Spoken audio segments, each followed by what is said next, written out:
Our presenter is going to be Luis Felipe López Calva, co-director of the 2017 World Development Report.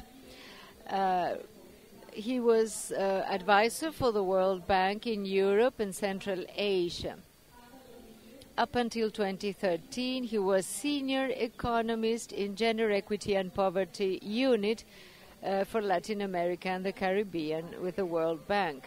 Before that, López Calva was chief economist for Latin America and the Caribbean for the UNDP. Welcome, Felipe. The panel members are Michael Reed from The Economist. He writes the Bello columnist. He writes about Latin America. He's a senior editor. He joined The Economist in 1990. In 1996, he moved to Sao Paulo to become chief of the office. In 1999, he went back to London as editor for the Americas section, and he occupied this position until December 2013. His books include The Forgotten Continent and The Battle for the Soul of Latin America, Brazil, The Emergence of Power. Welcome, Michael Reed, to our panel.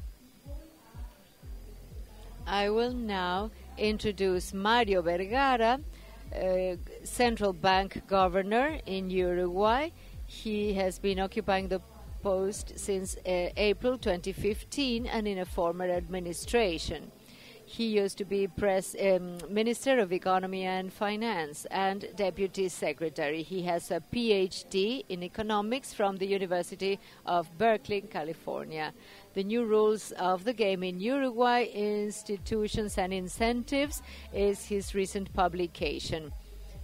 And Minister Santiago Peña told me that Mario Vergara is almost Paraguayan. I wonder why. We'll find out. Ladies and gentlemen, I will take a seat and we'll listen Luis Felipe talking about the report. Then we'll listen to the two panel members, and then the public will have a chance to raise questions. Thank you. Thank you all for joining us today. As representative of the World Development Report representative, I would like to thank the organizers for this opportunity. First of all, I want to say that the report is not ended. It is in the process of being prepared. So this is a twofold opportunity for me because I can share some of the ideas that we are developing in the report, and secondly, it allows us to learn from the panel members and from all the speakers during the conference. So thank you for this opportunity.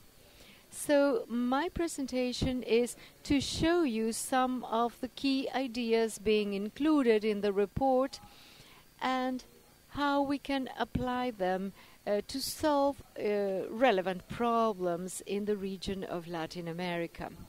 I will motivate you. Tomorrow we will see overall vision on public opinion in Latin America, but I will start with two very important elements. Latin Americans in general believe that democracy is a way of government that is more desirable, but they also feel unhappy about the performance of institutions, and that is a very stable trend. This is combined with a recent process in the region. A great socioeconomic change has taken place. This graph shows the trend, the downward trend in terms of poverty and the group that we called middle income. So the question is this socioeconomic change process being reflected in a higher demand for a better quality of government or a better quality of governance? The World Bank in Latin America for the last 3 years has worked on a report on the growth of the middle class, and it discusses the implications of this situation of the middle class. So this goes hand in hand with two problems that are present in the Latin American region, two main concerns, I would say, and this has to do with the previous panel and their discussion. First, the need to have a more accelerated economic growth. As you know, the favorable cycle for the region is ended, and the question is, how will the region grow at a rate that will allow it to respond to all the needs that certain sectors of the population have? And I'm comparing the growth of Latin America with that of other economies because there is a contrast. There are gaps in terms of these levels of growth. And even though Latin America has grown, the growth was at a slower rate. And this combines with this trend or this perception on the part of people as to high levels of corruption in government. The blue line shows that there is a slight improvement in the perception of people as to what governments are doing to solve that problem. And in gray or red, the dark one, shows that there is a slight perception that things are improving. In our report, we ask a question in general. Is there a relation between these two things, between economic growth on the one hand and the governance structure on the other hand, in order to understand this link? So we suggest, therefore, that in order to expand our perception on the relation between governance and economic development, we suggest some principles that are key. One, we always think about the type of institution we want to have.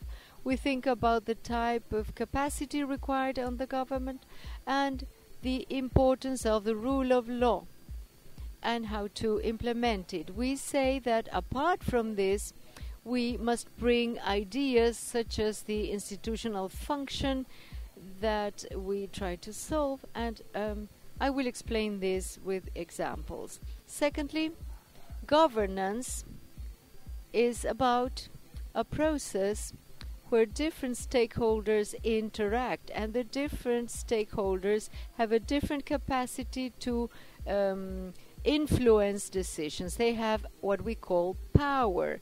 And if we don't understand the differences in the capacity to have an influence, we will be less effective in terms of policies. And finally, we need to understand the different roles that the law plays. The law delegates authority and resources. It allows us to have a framework so that different stakeholders can negotiate, and the law guides a certain behavior. If we understand the role of law and we strengthen law, we can move towards rule of law. And this is what the minister mentioned. It's not only the rule of law, but the role of law. So, consistent with this idea, we have governance. It's a process whereby different government and non-governmental actors interact in decision-making in a given institutional framework that has rules, formal and informal rules, and these different stakeholders have a different capacity to have an influence on those decisions. And we want to know how governance relates to development in terms of three dimensions. One is to protect citizens from violence or the threat of violence. The second is to create prosperity and growth. And third, equity, so that different groups can contribute and benefit from this growth. Very briefly, when we talk about functions and not just form, we may think about the idea of credible commitments. In general, we may think about a problem faced by the region, for example, fiscal policies and its cycles.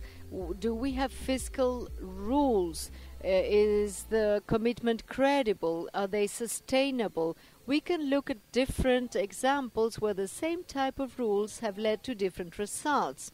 So the same institutional form may lead to credible commitments, which is very important in the long term. This is important for the economies. The second element is called collective action, and I would like to highlight what we call cooperation.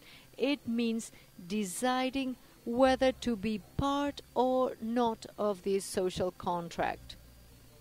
In the report that I mentioned, which was published on the middle classes, there's a chapter that refers to the fact that in Latin America, when the quality of public services is poor, the middle class chooses to move to private services, and they do not cooperate with the fiscal activity. So this is a fragmented social contract, and this is what we call lack of institutional capacity to create social cohesion.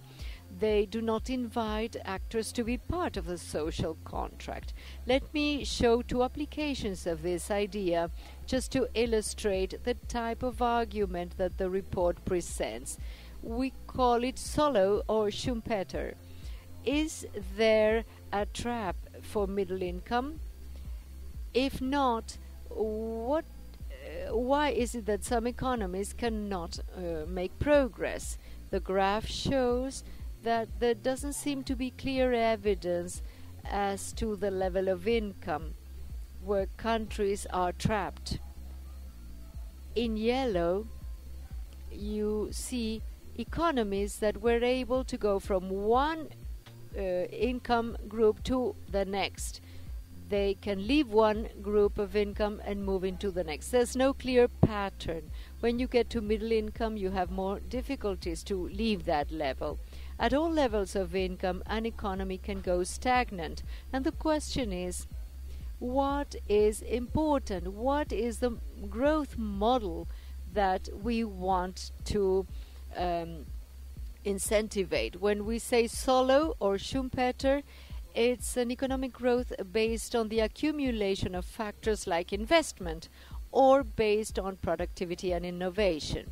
And the question is that these two different types of growth both require institutional functions that are very specific. For example, credible commitments, protecting property rights, protecting innovation, and so on. So the question is not so much the level of income, but the type of growth model you pursue and what type of institutions you need therefore.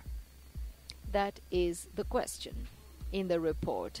So we mentioned some typical ways in which we can solve this trap. Dynamic financial markets, opening to trade. But the most important thing about functions is, do we have a capacity to have this coordination and commitment after analyzing the capacity of the stakeholders? The second illustration has to do with another concern we have in Latin America. That's corruption, I mean. On the basis of this approach of the report, we don't see corruption as a transaction between two individuals. We see corruption rather as a system that sustains a balance in these negotiations. It's a type of arrangement based on deals versus rules. The idea is how to move from one balance where the agreement system is based on deals and agreements, and we need rules rather. And that is probably a very important position and very different one, because it requires to understand these different things. For example, when we have anti-corruption bodies or agencies, there is no clear change when these agencies are established. This is the vertical line on the graph.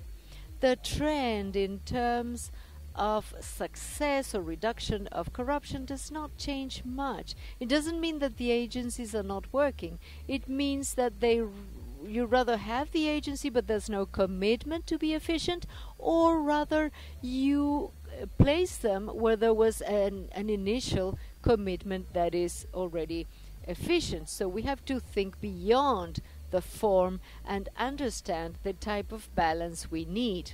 Secondly, the idea of different types of influence. Corruption is a network system and not a transaction between two individuals. It's a networking system.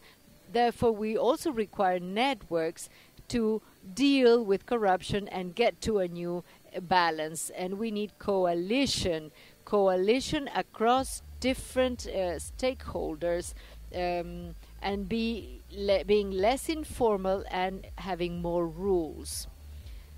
This was done by an academic in Peru, and it shows the network sustaining the political balance during the 90s at a very specific point in time in Peru. The third and last is the idea of how standards can lead to persistence of balance.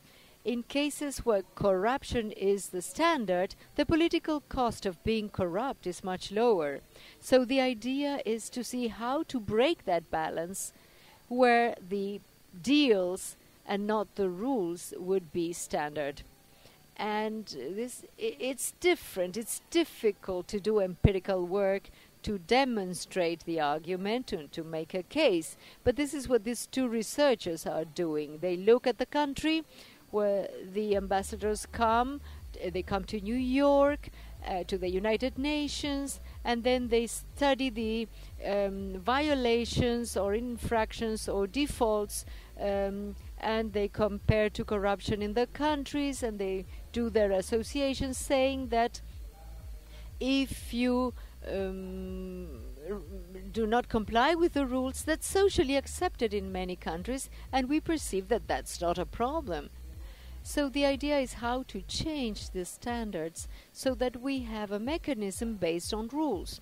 A very clear example is that idea of rules, laws that allow access to information. This is the change, and the years will be changing, and you see how new regulations to access information were adopted in different countries. It starts with high-income countries, but then it expands to middle-income countries and eventually to lower-income countries.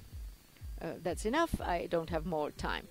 Okay, we see that it is possible to change the rules and try to introduce these new mechanisms to access information, which are so important to change the balance in which stakeholders negotiate policies and law.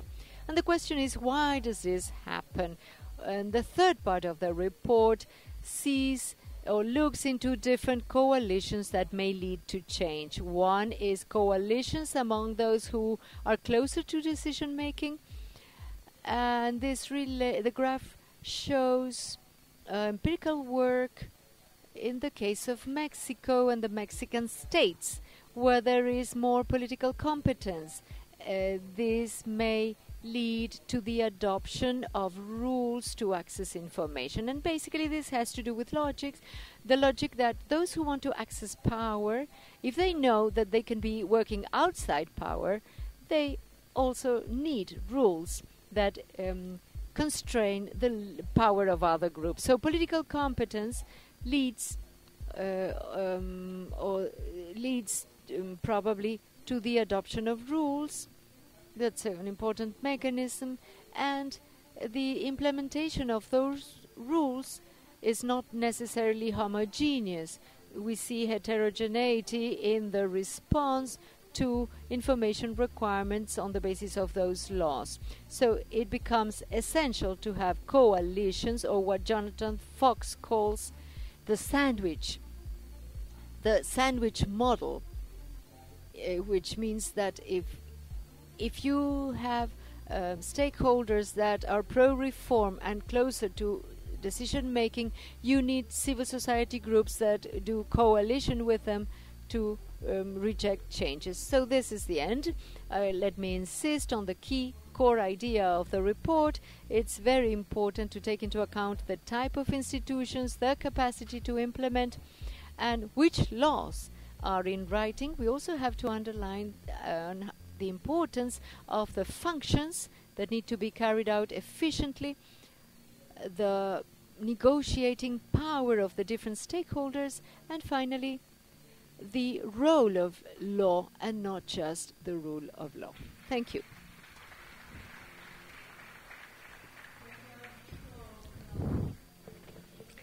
I think you had 25 seconds left, so well done with time. Actually, I didn't tell the panel members that we had 15 minutes because we had already agreed with Felipe that that was the time, and Mario said, yes, you are a tyrant. That was his first comment, so that is the reality. We have 15 minutes, and so we will listen from Michael Reed now. Thank you very much. Thanks to the bank and the government of Uruguay for inviting me. I have a habit in my life that when I receive invitations to visit Uruguay, I always accept because it's a country that I really love. And it's been almost 20 years that I attended a conference like this one by the World Bank in Montevideo, and the topic was Institutions Matter. Institutions Matter. So I think it's very correct and very suitable that the World Bank is again emphasizing politics precisely at this time in Latin America. So I really like the reference to the middle income trap. Several colleagues of my colleagues in the economists don't believe in this middle income trap, but I think that the fact that there isn't a special focus of middle-income countries doesn't give a lot of hope. If you are a middle-income country and you see the goal of development as such difficult to achieve, so I like the work of Alejandro Fox, the Chilean economist, who has defined it as a difficulty of Latin America to sustain the growth drives. And Schumpeter, or more than Solo, inspires us that when you get there, it's so difficult to move. The effects of productivity, diversification of exports,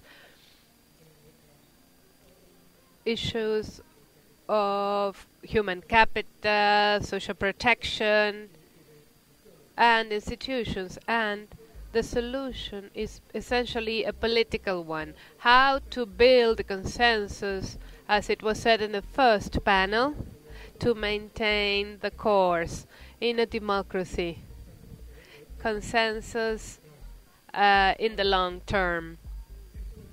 Now, I think this is very relevant in the region in this moment, because we have seen in the last few years citizen mobilizations that have been unprecedented, show this old and new and happiness, and there are demands behind them for a different type of government.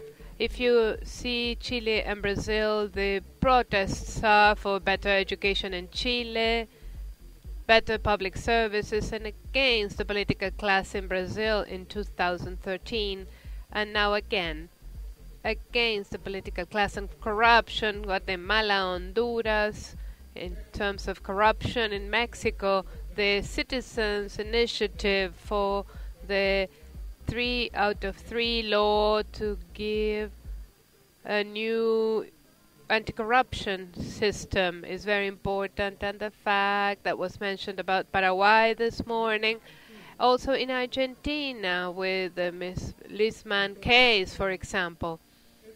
So these mobilizations are unprecedented because they are not organized by the political parties or the trade unions as they used to be in the past, traditionally, in Latin America. So what is there behind this? If we investigate a little bit more, there's first of all this lack of belief in the political class, as it was mentioned, and the second case, and also mentioned the growth of the middle class, which at least theoretically pays taxes and therefore demands accountability.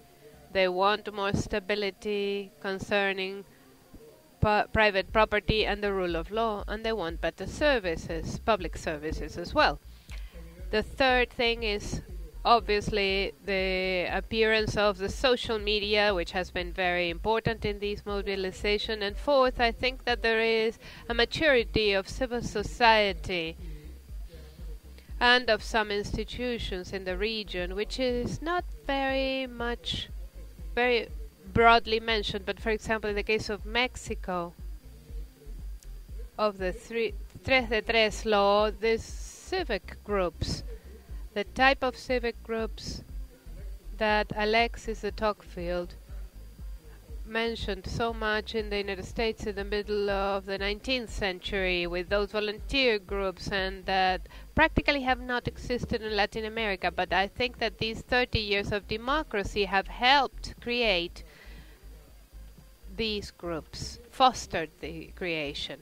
And some institutions are working well. For example, the attorney's office in Brazil, in the legal sector, it's a process of maturity of almost 30 years from the Constitution of 1988, which had a lot of failures, but it had a lot of good points as well. And obviously corruption has become a very important issue in the region.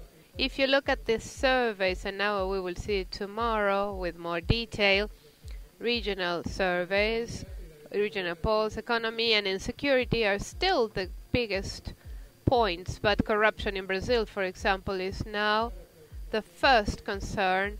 There's also indications in Mexico of something similar. In Argentina, they place it in the second place. There's an Ipsos poll with journalists and other opinion leaders, if we can call us such, in the region that shows corruption as a main subject.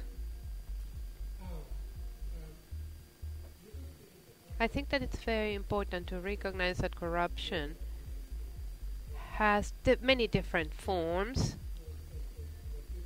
and the slides on corruption in your presentation, Felipe, I don't agree with them completely, because I think what you showed with the dealing in the case of Montesino, well, Montesino was José Morin of corruption.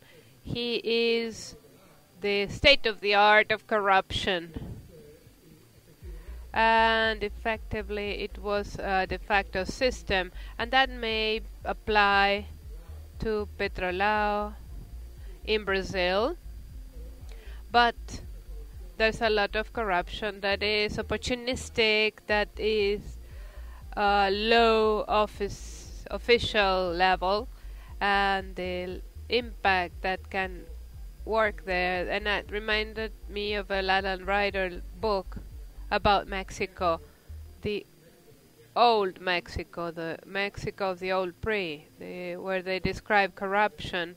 He calls it the oil and the glue of the system. I think that now in Latin America, in a democratic Latin America, corruption is not functional, period. And now,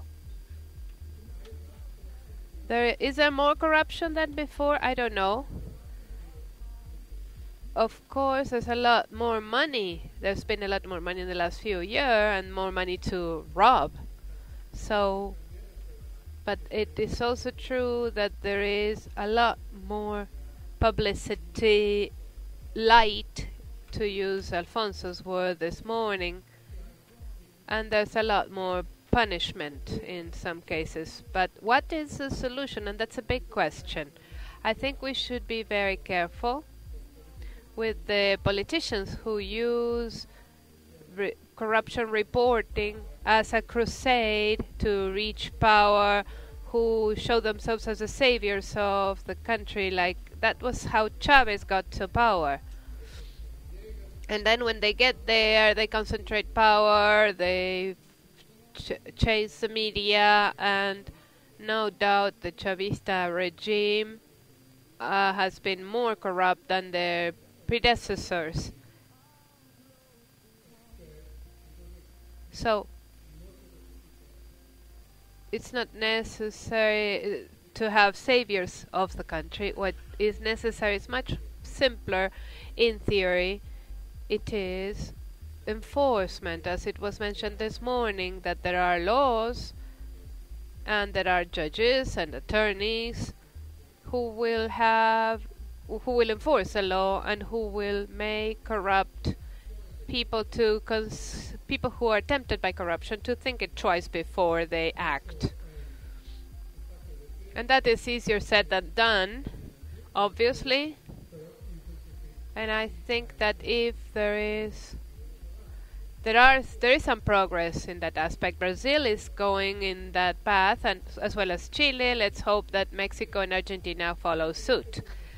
And I think that the key point is summarized in a very clear manner by Deltam Delagnon, who is the coordinator of the task force of the attorneys in Curitiba who lead the Avejato, the cattle theft investigation in Brazil. And he said yesterday, the objective of the investigation is to build citizenship, especially with low-income persons, so that they understand that the money that is deviated by corruption affects the service of the government of their own needs. We are not saving the country, but we are very clear of which can be the best contribution that we can give to the country. Mr. Delagnon is 36 years old. He has a master's of law from Harvard, and he is representative of the professionalization of the attorney's office in Brazil. And he establishes a very important connection, a political connection between corruption and bad public services in Latin America. And as I said, in these mobilizations, I think there are citizens, and I think there's an implicit demand for better public services in addition to transparency. The growing middle classes go beyond everyday survival. They are not just happy with a little being better, to use the expression of the governor of Sao Paulo in the 30s and 40s. They don't just want medical services, but they want a hospital with all their services. They want safe and good schools. They want reliable police. They want modern public transport. You have 2 minutes left, Michael. But be careful. The acceptance of Robert's vice still subsists in some parts. A survey in 2014 found that half of the respondents said that they would vote for a mayor like that. In many cases, the Latin American states are not designed to prevent corruption and provide quality services. There's a lack of fiscal resources, but more importantly, the governments are not sufficiently meritocratic yet. They are governed many times by an obsession with procedures, and that are an invitation to corruption. Officials should follow big volumes of procedures without attention to results and performance. There has been a revolution of governance, not governability. They are different in the world. Governance has undergone a revolution towards a governance system of public-private networks of coordinated government. Practically all the challenges faced by Latin American governments,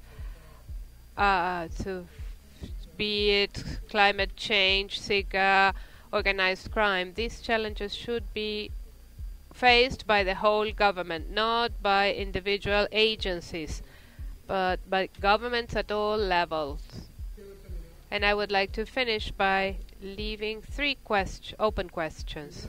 First of all, mobilizations, more or less spontaneous mobilizations conducted by social media are usually ephemeral and they don't generate durable organizations. How can the region make a bridge from those mobilizations and the process of improving the policies, politics, and institutions?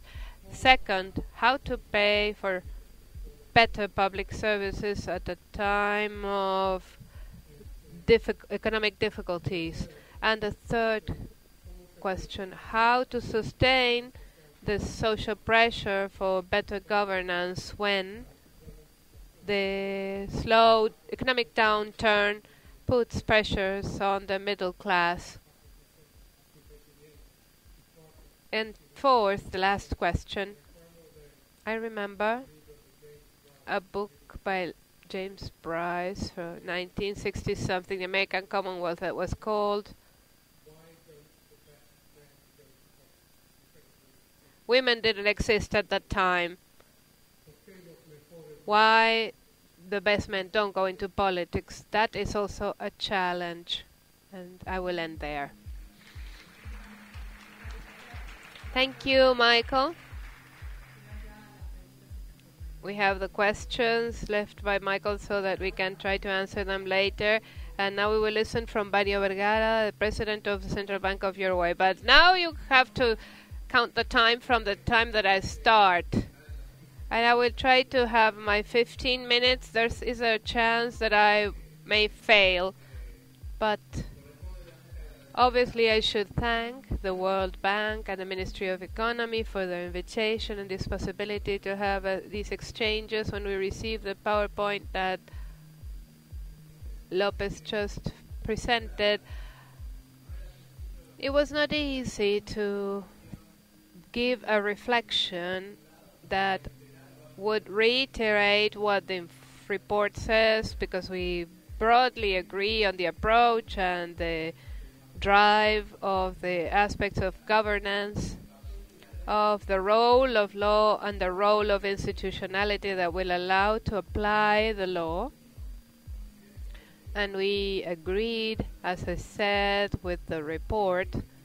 And therefore, even in a country like Uruguay, where several of the elements of the motivation of the report in the case of Uruguay are a bit weaker, because it was said in the previous session, Uruguay has good institutional indicators concerning political function, operation. It's the only country of Latin America that is in the range of full democracies of the economist. It has transparency indexes that are high, low corruption indexes. So I would say that in the set of institutional indicators, you see Uruguay and Chile alternating in the first and second place of almost all the institutional indicators. And so the motivation may not be so strong, which, as Minister Astori said earlier this morning, does not make us complacent, because institutional support is the support of development. And today we were talking about the relations between governance and growth, and there are many studies since the 90s that have emphasized the relation between the institutional environment and the social economic development. It's a very structural relation in the long term, which governance and growth is practically an application of that generic approach.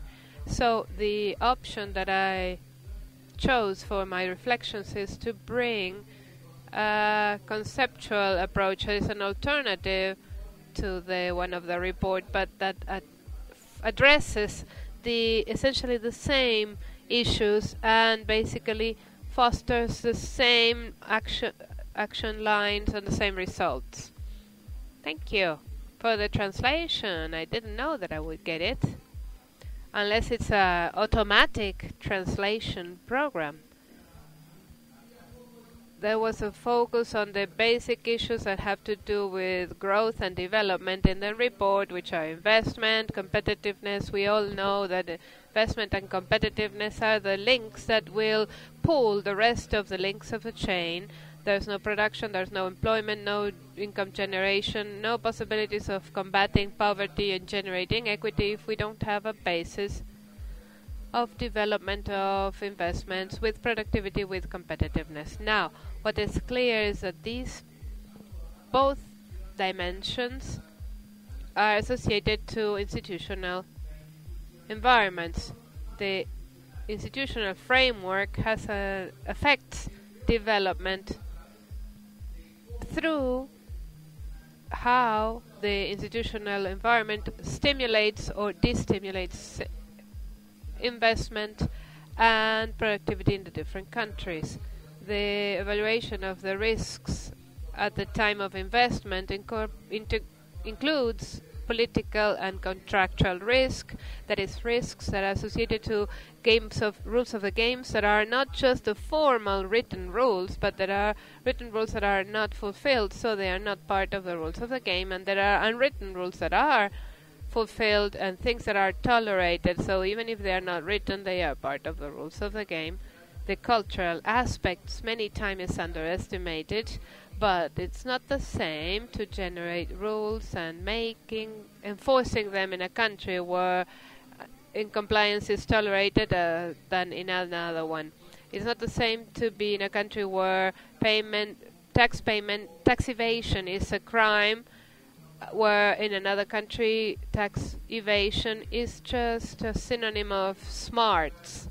So it's a cultural aspect of an ideological, cultural approach of the countries.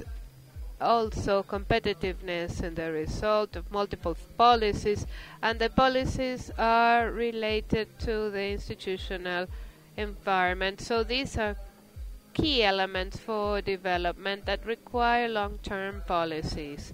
And for long-term policies to exist,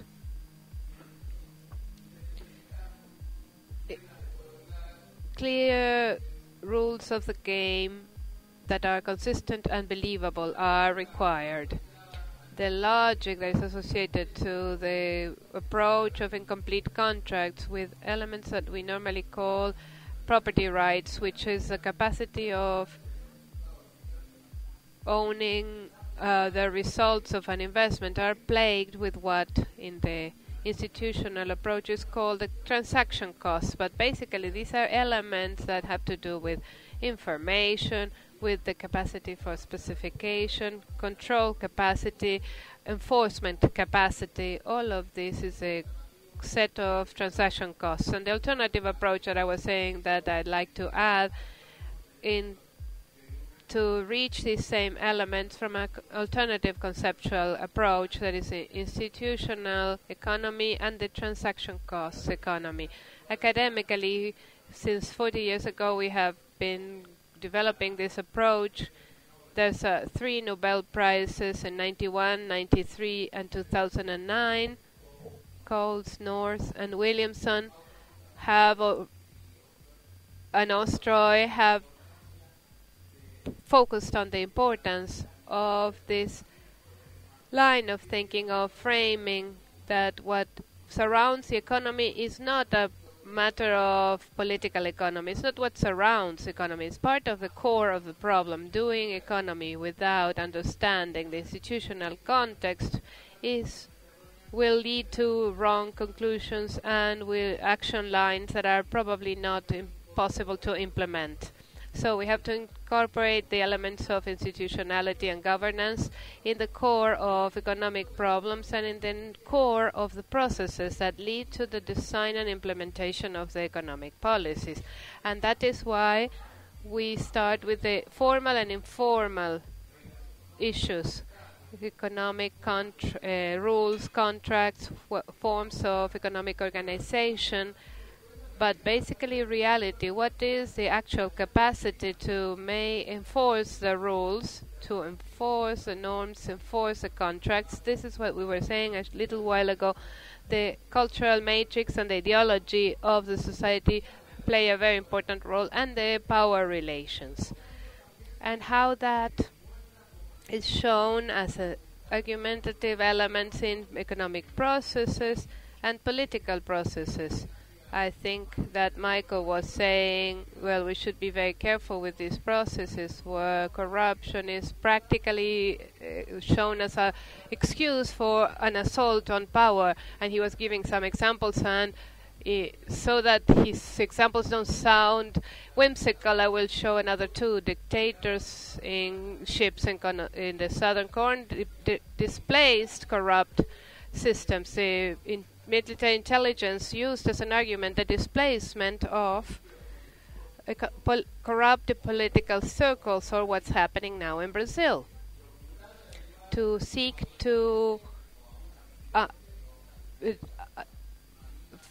make a president fall. We'll try to use all the gender possibilities in Spanish.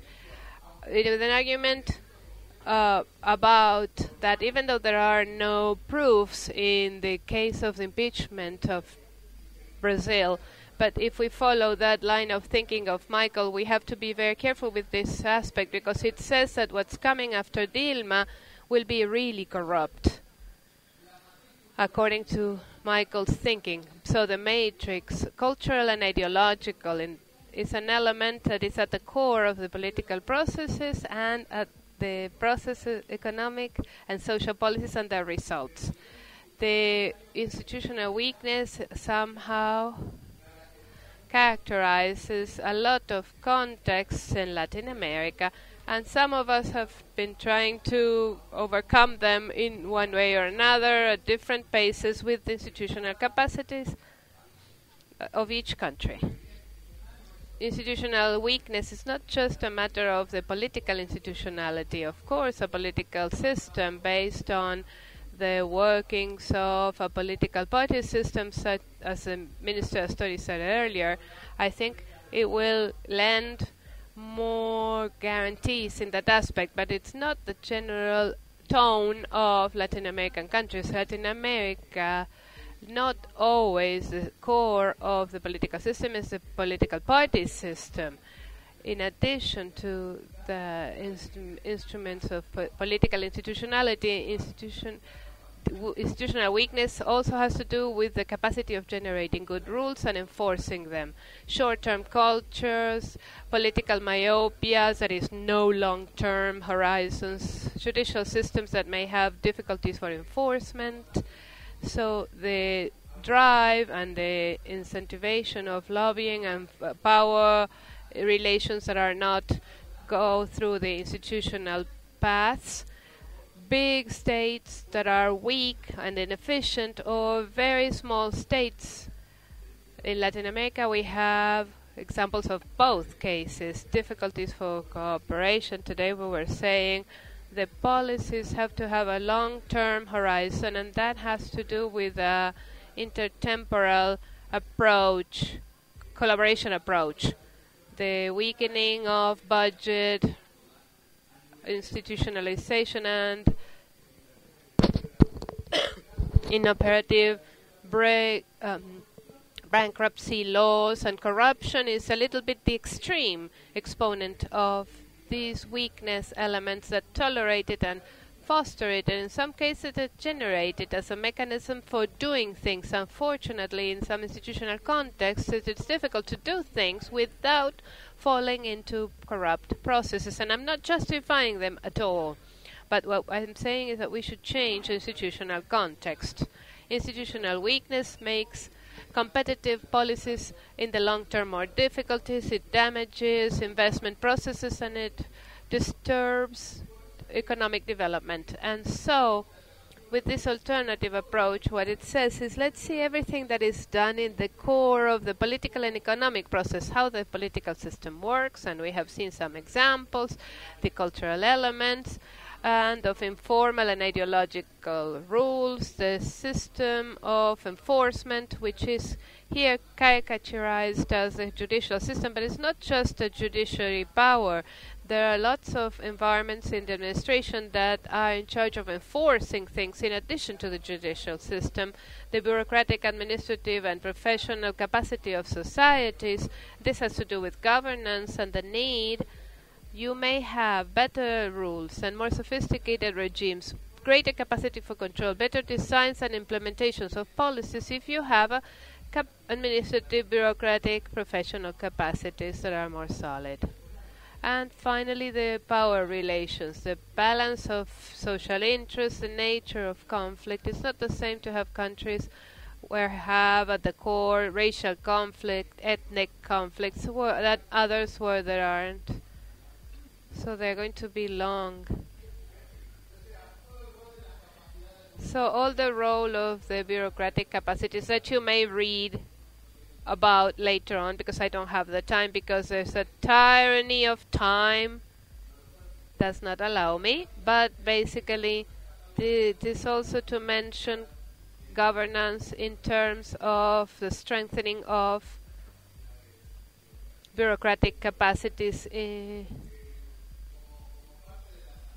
And part of the carrot in the invitation Daniel Lehmann for this presentation said, because your book that just appeared is a very good match for it. So we'll take 1 minute to talk about my book, which you can buy in the best bookshops in the area.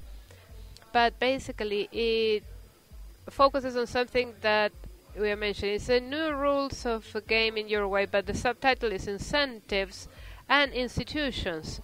That is how we organize to enforce those rules of the game in a process of reforms of a decade, right? And what I want to emphasize with that is that when you design and implement reforms, you are thinking about the rules of the game that you're generating, but also, thanks to the institutional economy, to the transaction cost economies and presentations such as the one of the World Bank today, in how the organization and institutionality are consistent with those rules and with enforcing them.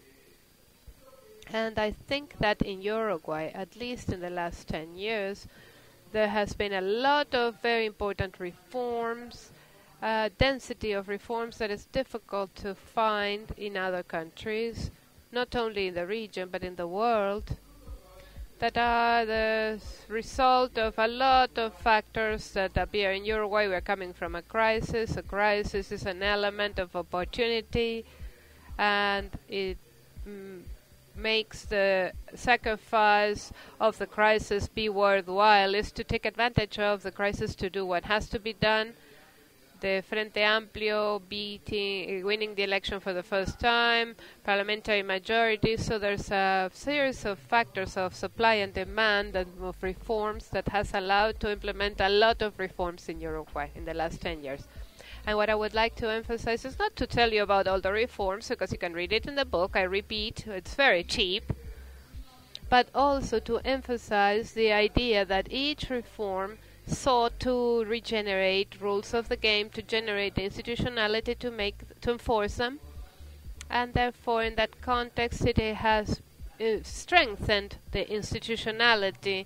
It's not just to go reform by reform, to see the set of reforms as a single process, and to go in what was emphasized before, the topic of transparency in a context that where the reforms had a content of transparency in their design, and transparency, as was mentioned before, and focusing in public information laws, etc. But transparency is a much more general thing.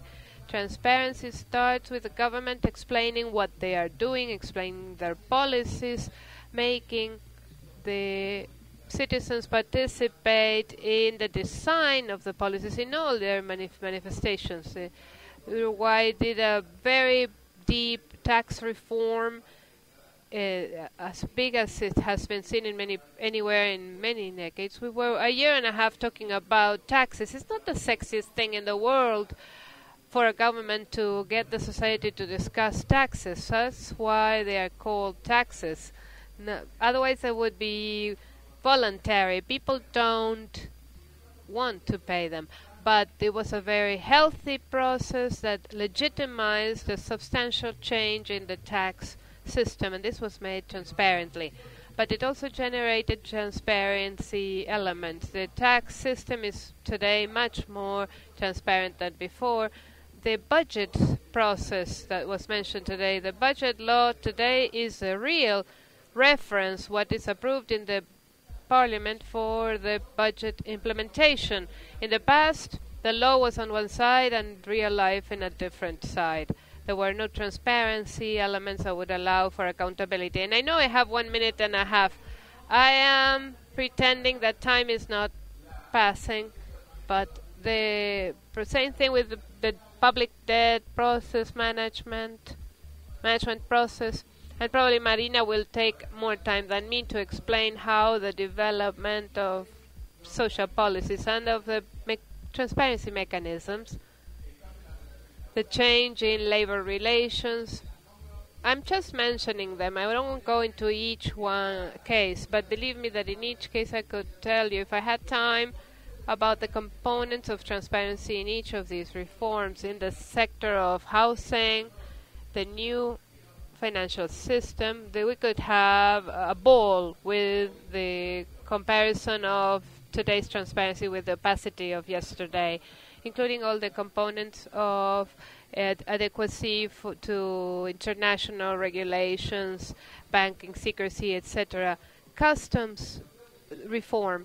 Uruguay has low corruption, but if 8 years ago you asked Uruguayans where there were focal point for corruption, one was customs, and a short time ago the president of customs brokers declared to the press that corruption has been reduced in a 90% because it was a reform that was designed aiming to transparency and eradication of the elements that fostered corruption, the promotion of investments.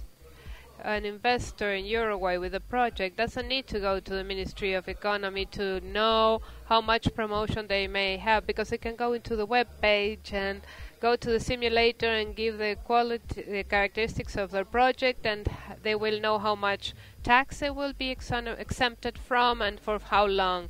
So this is a radical change in transparency practices. So culture, politics, policies, it's multiple aspects, and policies, as Minister Astori said, the access to public information compensated and balanced with the habeas data, with the data protection law.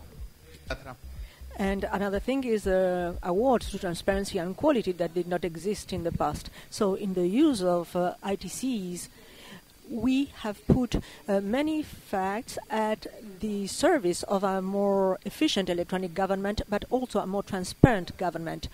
That is to say, we have designed reforms making transparency a substantial or one of the main ingredients and one of the purposes of the reform. In comprehensive terms, the reform process, and this is my personal opinion, and it's not necessarily shared by everyone, the process reforms, I said, was the object of the book I wrote, 400 pages, and that is why I am stating this opinion.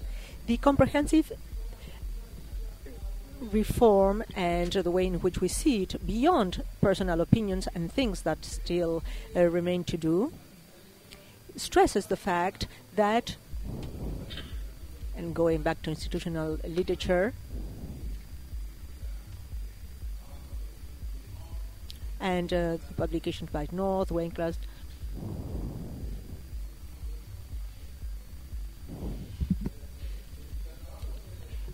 etc. I was saying that the structures should not be opaque or discretionary, and the modernization of societies goes towards regulations and transparency. And I believe that all the reforms that we implemented in Uruguay go in that direction, to give a step ahead of a scheme which is based on discretionality and opacity towards a scheme in which there is open access, clear rules and transparency. So, just in time. Yes, I just gave you 35 extra seconds. Right, we received 2 online questions. People are sending questions, so I'm going to ask them, and then we are going to give the audience a chance to ask questions. So firstly, give us examples of cases of transparency, successful cases, anti-corruption. Well, there is a book that you can buy in the best bookstores. One example, Mario. Michael. I would say Brazil. It is true that it is very significant that no matter what happens in policy, there are still cases of corruption, and the intention of the prosecutors and the judiciary and the public opinion likewise want to end corruption. But it is extraordinary that some of the richest and most powerful entrepreneurs of the country are in jail, and it's also extraordinary that there are investigations and claims that have made a lot of progress on the most powerful politicians of the country. This is something that I highlight as a significant case of transparency and efficiency in the fight against corruption. And I would also say, although the political argument of the president is that it is a coup, that it is important to say that this is done within the constitution. I know that politically it's not advisable, but it is good to be able to undertake these kind of actions. It is important to explain what success means when you talk about transparency. Whether success is to make things more transparent, this is one point of view, or whether it means lessening corruption. So there are many elements to reach a balance. That is to say, transparency, access to information, the publicity given to information, the role of the media, how the various players can have access to this information, and finally, that information and access to information actually have a consequence. Good. The second question is, what can citizens do in order to improve transparency? Luis Felipe, you said that it is necessary to build citizenship even among the people with lowest income. And Michael, you talked about the demonstrations that took place in Latin America recently. And what can we do so that these demonstrations continue in time, become a bridge for the future? Luis Felipe, I'm sure that you can do and say a lot with regard to the changes that can be implemented so that these movements become stronger. Well, the report tries to highlight how systems in general and countries respond in a much weaker way to the groups which are less developed or have lower income. So governance should function for these groups too. They should have negotiation capacity also. So the point is, what kind of coalition can they make? And I would say there are 3 kinds of coalitions. Firstly, the changes in the rules being determining that they are closer to decision makers. Secondly, when these coalition mechanisms are enforced, then actions have to be coordinated based on these proposals for reforms. And thirdly, something that the report points out is the role of many players, including international players. There may be new regulations or new interventions that are related to legal issues, for example. We can better understand the role of international players. So, again, the question is, what are the encouragements given to domestic coalitions? They are based on domestic logics and regulations, but there are also international players that have a significant role because they strengthen the negotiation capacity of various groups. Mario, What did you do in Uruguay in order to bring together the design with cultural aspects? Was there consensus? How did you take these steps, and what was the time frame? Informal rules and ideology have a different inertia. You can change formal rules, but the culture takes much longer in changing.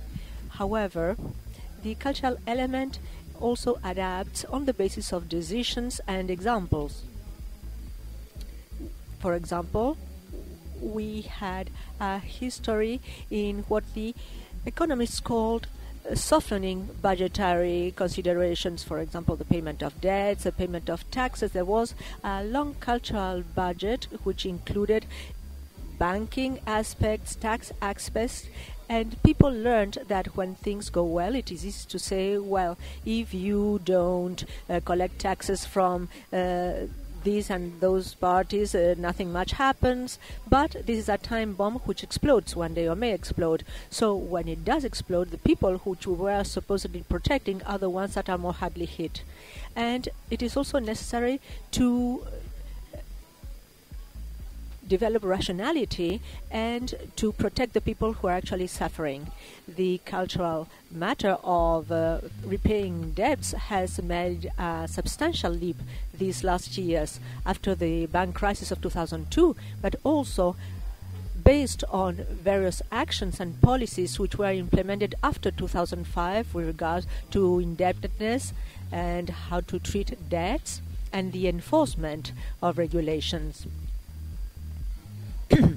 The same applies to taxes. In Uruguay, we had some things that were almost crazy. For example, until 2005, the tax inspectors were at the same time advisors and accountants who worked for those who had to pay taxes. So in the morning, they collected taxes, and in the afternoon, they worked ways in which not to pay taxes. So it was necessary to make a radical and structural change in the tax administration, and this brought about encouragements for paying taxes, and the results with regard to tax evasion were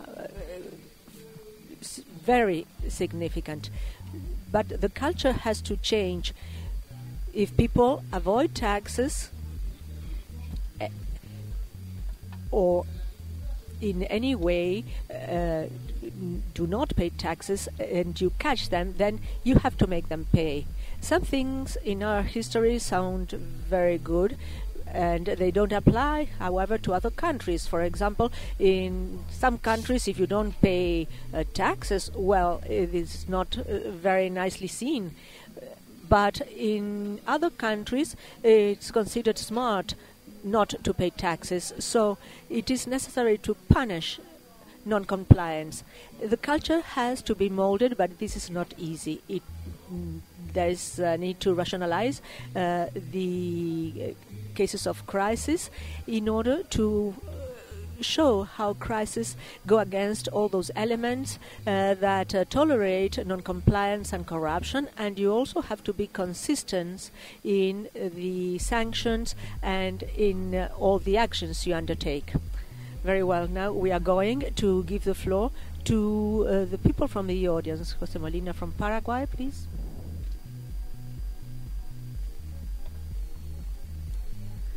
Good morning, and thank you very much. I'm Dori Gutierrez. I'm a member of Congress. Some of you don't like politicians very much, and sometimes you are right, but we are a necessary evil because we are the ones who have to make decisions. So 3 very concrete points. With regard to the World Bank report, in our countries, we see that the medium class is disappearing due to the lack of security. More than 13,000 SMEs have closed, including transport companies, for example. So how are you analyzing this problem? Secondly, with regard to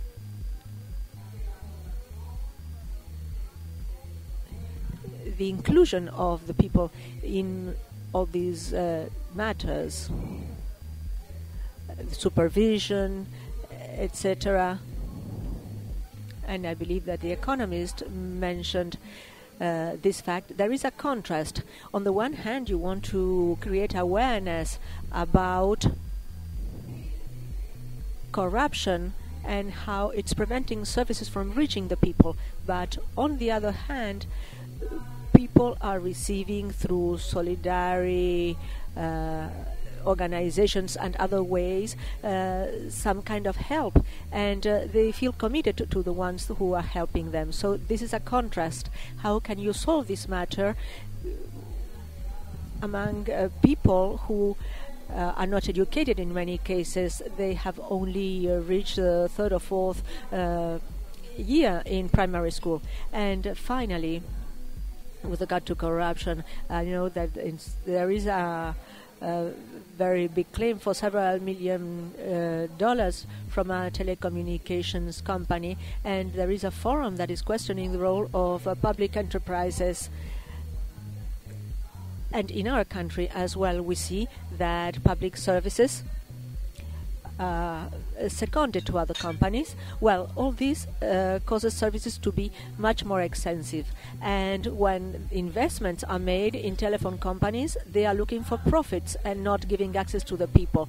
And when people have access, it's the price is much higher.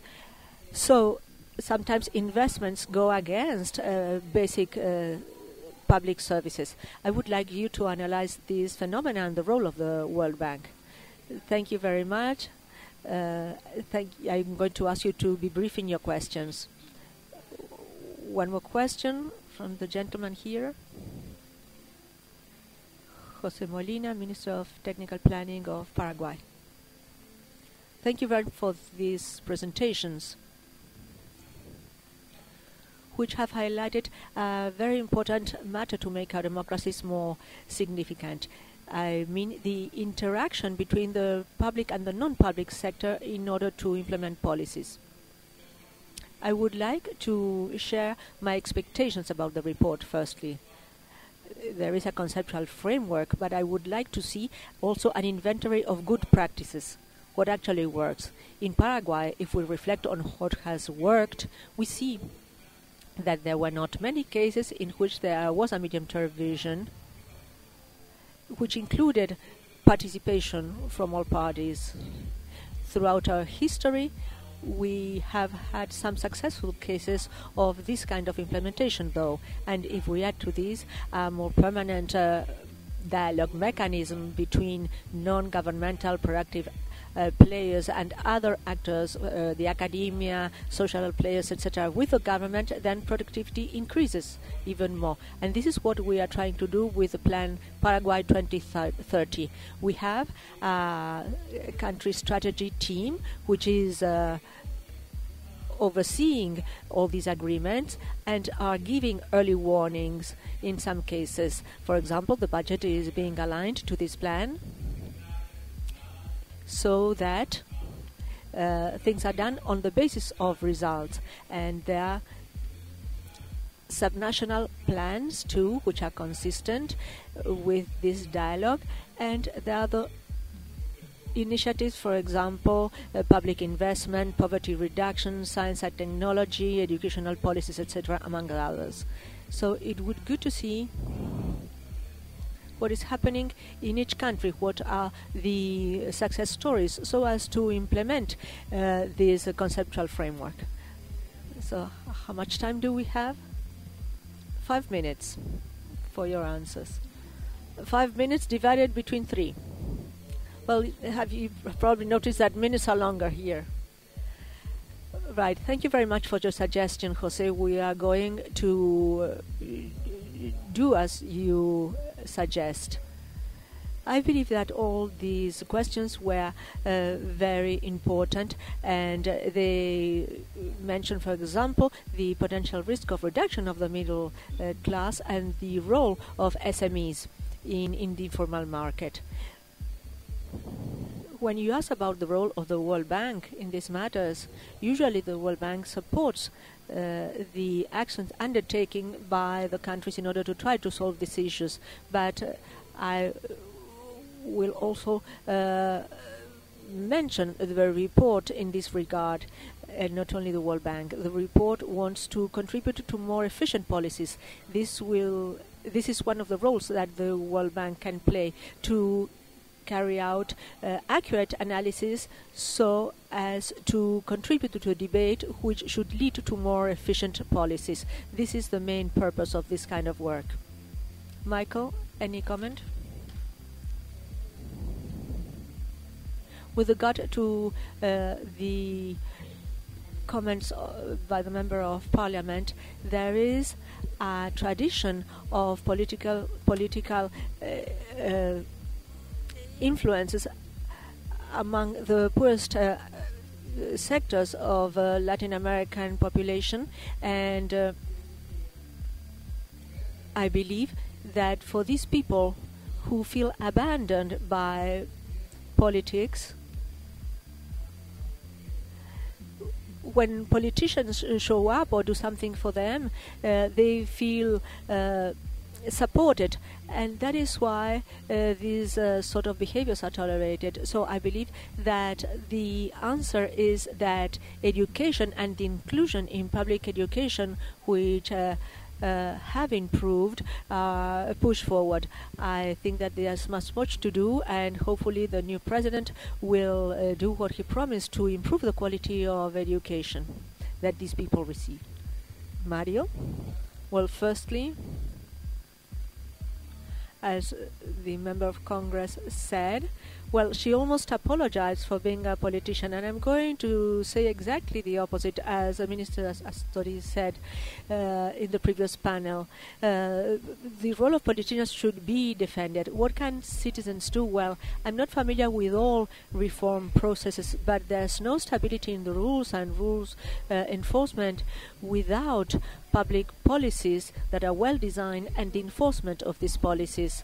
And even with initiatives such as public information, which can come from civil society, and even with the need to for the participation of civil society, in the long run, or in the short run even, the heart of the matter is a well-functioning political system. There is no other way of doing it unless we go back to periods we don't want to go back to, when the political game is not at the core of the actions in order to legitimate policies. For stable and credible rules of the game and policies, there needs to be legitimacy, and this legitimacy can only be achieved when the political processes are respected in democracies.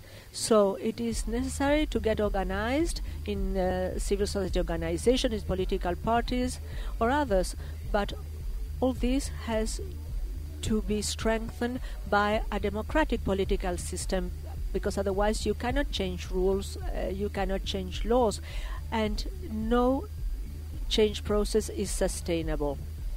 And this is related to another reflection made by the lady Member of Congress, the role of the state. Today we said, well, we don't want weak, big states, and we don't want either small states that don't collect taxes. They're very nice in the short term because they don't enforce tax payment, but they cannot do much because they don't have the necessary resources. So you cannot ignore the market, but you cannot think either that the market is going to solve everything. And besides, the market cannot solve some very important matters which are related to ethics, efficiency, economic development, infrastructure elements. It is not necessary for the state to do everything from a financial and physical point of view, but the policies with regard to infrastructure have to be public policies.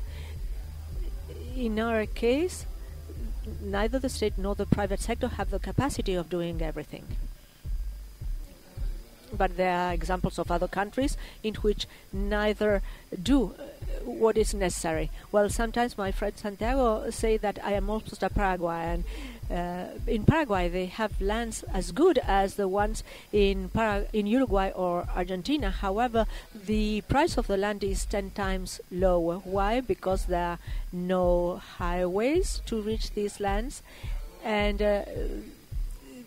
the energy is another matter that is now in one of the targets of the new 2030 plan. And these are things that the private sector cannot solve by itself.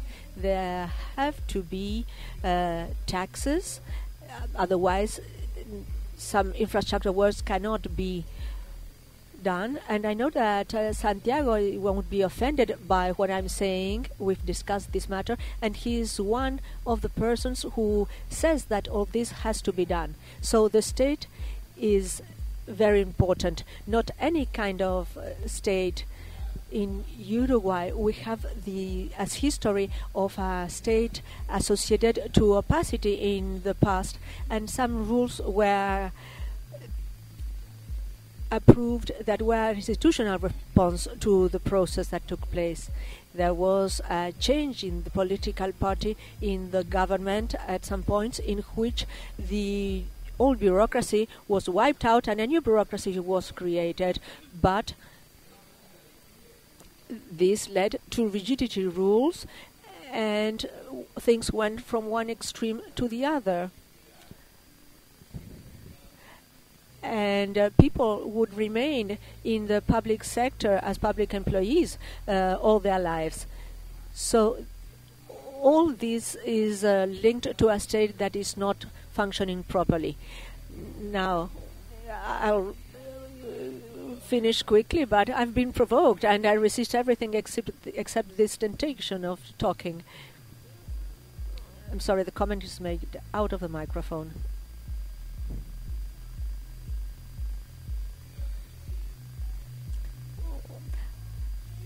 Well, I'm Uruguayan. My name is Roberto Polier. I work for Mercosur. I've been working for Mercosur for 20 years, and I want to congratulate Michael for his vision of Latin America, which is brilliant and very valuable.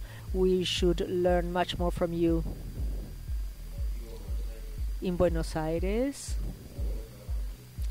and in Paraguay, I've been working for a long time. I know Germán Rojas, who was a wonderful minister of the economy, and I can say that the Paraguayan state is not a small public sector. It is very large and was very inefficient in the past, and the Chaco region, which I know very well, requires a lot of investments in infrastructure at the moment. I know that the current government is making a big effort, but there is a very large public, bureaucratic and inefficient public sector which is dragging a very heavy inheritance. I am not aware of any small public sector in Latin America which is small.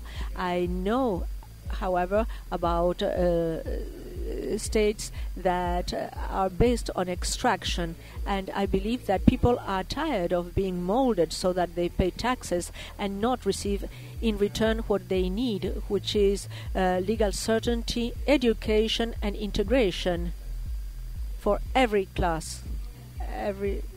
Well, your reflection is very important, but unfortunately we're out of time.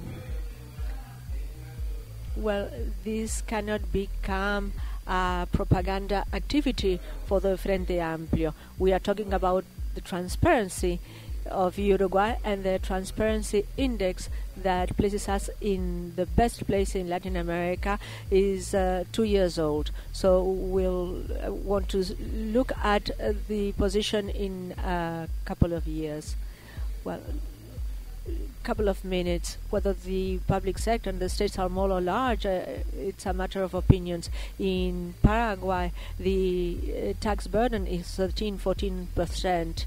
So it's difficult to make progress with that kind of dimension, but this is a matter of opinions. I agree with you. The state has some roles in order to deploy infrastructure, this is something not done by the private sector, but this is not a novelty. The same thing applies to the financial system, etc. if there are no adequate policies, there are some big states that don't operate properly, and vice versa. But my opinion is that for certain, a small state cannot do what it should because of its dimension. Then there is an indicator in Latin America, which is the legitimacy of the fiscal sector, associating the tax burden to the people's perception with regard to the transparency in the use of public funds. Uruguay has been well positioned for many years. It's the country that is in the first place with regard to legitimacy, because it is true that people are more ready to contribute, paying taxes, if they have more guarantees that the money is going to be properly used. And Uruguay has good transparency indicators, and this has been the case for many years and not the last 2 years, and I don't believe that things have changed significantly during the last 2 years, but every opinion is welcome. Well, Michael Reed, Mario Vergara, Luis Felipe, thank you very much for this excellent panel which has created